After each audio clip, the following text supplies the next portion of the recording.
Mbahaye ikaze muri sobanukirwa. Turasobanura abami b'umushumi.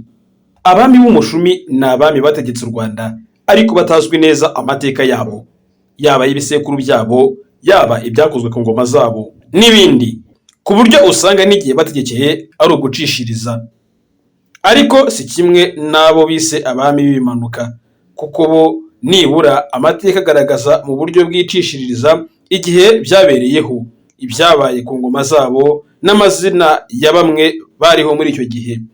Abami b'umushumi bakomoka kuri Gihanga. Dore rero abami b'umushumi n'abagabekazi babo.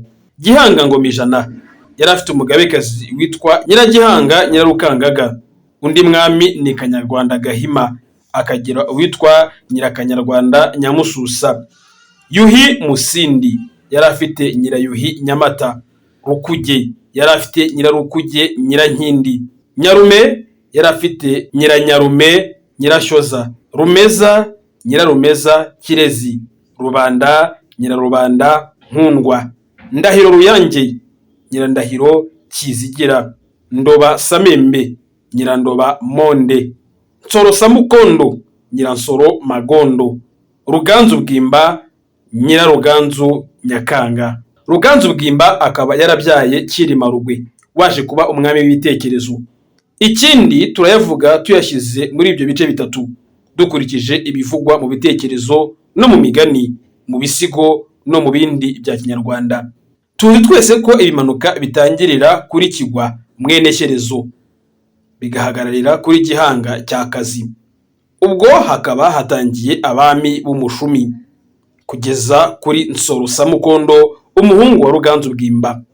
Icyakora hakekwamo amazina abiri avuga ko yari abami b'inzibacyuho: Karemera Rwaka cyangwa se batemewe Mibambwe Rutaringwa.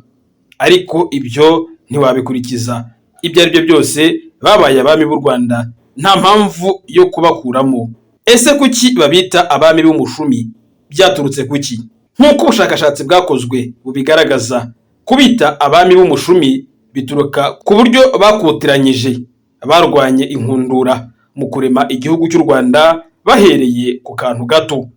Ibi bishatse kuvuga ko mbere u Rwanda nk'igihugu rutabagaho uko turubona ubu, ahubwo ko abami ba mbere bagiye barwana bigarurira agace ku kandi, kuva ku gasozi ka Gasabo kugeza ku Rwanda tubona ubu. Iyo usesenguye neza usanga aba bami bariziritse umushumi cyangwa se umukanda, bivuga ko byabagoye cyangwa se byabaruhije kurema u Rwanda, bityo bakurizaho kwitwa abami b'umushumi. Nk'uko itondeke ry'abami ribigaragaza, abami b'umushumi ni abami 10.